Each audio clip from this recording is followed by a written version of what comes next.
Okay, you hear those opening notes and you know exactly what's coming. Oh, yeah. Instantly. It's one of those songs Yeah, tied to the movie, just massive. absolutely. So today we're diving deep into the story behind Aerosmith's I Don't Want to Miss a Thing. It's such an iconic song for them, yeah. But what's really fascinating is how it even happened. It kind of landed in their lap, you know? Right.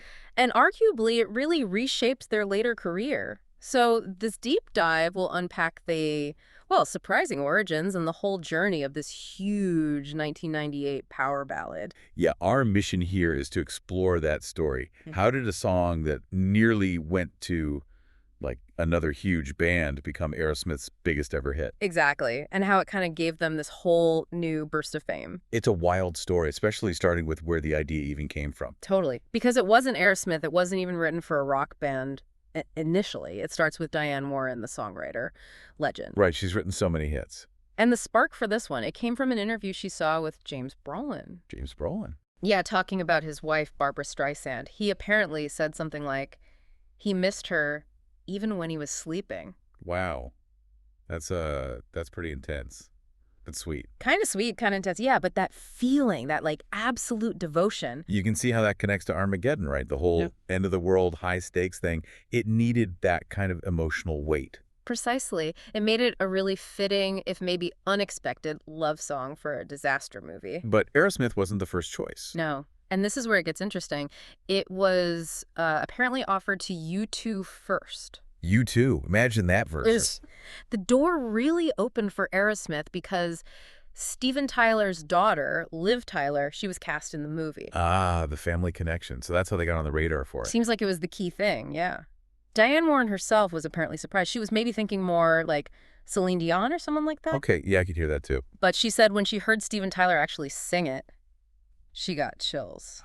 Just knew it was going to be huge. And for Aerosmith, this came at a really crucial time, didn't it? Let's talk about where they were. Yeah, because they'd had the massive 70s peak, then the drug problems, the big comeback in the 80s with Permanent Vacation, then Get a Grip. But things were a bit rocky just before this song, right? The Nine Lives album in '97 was, well, a tough one to make, maybe didn't hit quite as big. Exactly. And not just that, Steven Tyler had actually torn his ACL badly. During a show in April '98, they had to postpone their tour. So they kind of sidelined facing some headwinds, and then this song lands. It landed perfectly. It completely revived their fortunes. Think about this. The band gets back on the road, resuming the tour on September 9th, 1998. And I Don't Want to Miss a Thing is the #1 song in the U.S. that week. Wow. Talk about timing. The Nine Lives album title suddenly seems very appropriate. Doesn't it? They absolutely got another life out of it, kept them filling stadiums. And the production itself was pretty huge, too, that orchestra. Oh, yeah. A 52-piece orchestra really Yeah. gave it that epic cinematic feel. Which makes sense for the movie tie-in. It became their biggest hit ever, right? Their only U.S. #1. Yep, they're only #1 on the Billboard Hot 100. Held it for 4 weeks in September '98. And having it in Armageddon didn't hurt, I imagine. Wasn't that the biggest movie that year? Top-grossing film worldwide in 1998. So, yeah, the exposure was just immense. And the song just stuck around.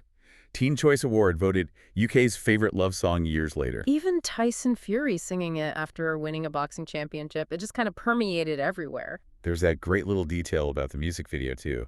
Steven Tyler looks quite still in it. Yeah. That wasn't like an artistic choice. It was because of his knee injury. He was wearing a brace under his clothes. So the director used a lot of close-ups to kind of hide the fact he couldn't move much. That's the story, yeah. Pretty clever workaround. And despite all that success, it got the Oscar nod for Best Original Song, but didn't win. No, it lost. It was Diane Warren's 5th nomination and 5th loss in that category at the time. People thought that might have been her best shot, given how huge the song and the movie were. Just goes to show, huge popularity doesn't always equal awards gold. Mm-hmm. And it even crossed genres, right? Mark Chestnut had a huge country hit with it, too. Yeah, topped the country charts. Which kind of brings up that perennial debate, was it Aerosmith selling out by doing a song they didn't write, this big power ballad? You always get some of that talk, sure. But Joe Perry said it was just perfect timing and a great song people loved. From their perspective, it worked. And it undeniably broadened their fan base, kept them relevant. You could argue it was just smart adaptation. I think so. So you have this song born from this like offhand romantic comment. Right, from James Brolin. becomes this global mega hit, completely boosts a legendary band's trajectory, and captures this feeling of, like, total devotion. It really is an amazing story. It kind of makes you wonder, doesn't it? What's that?